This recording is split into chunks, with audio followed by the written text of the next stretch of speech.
Hi guys, இன்றைக்கி நம்ம என்ன பார்க்க போகிறோன்னா சுவையான மீன் வறுவல் பார்க்க போகிறோம்.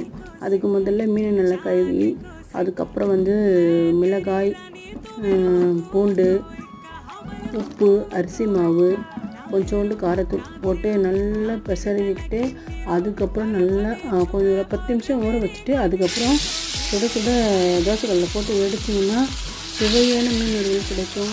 நீங்கள் அதுமாதிரி சாப்பிட்டு பாருங்கள். பிடிச்சா லைக் பண்ணுங்கள், ஷேர் பண்ணுங்கள். உங்களுக்கு என்ன வேணும்னு அடுத்து கமெண்ட்டில் சொல்லுங்கள். நானும் அதுமாதிரி செஞ்சு காட்டுறேன். ஓகே, பாய்.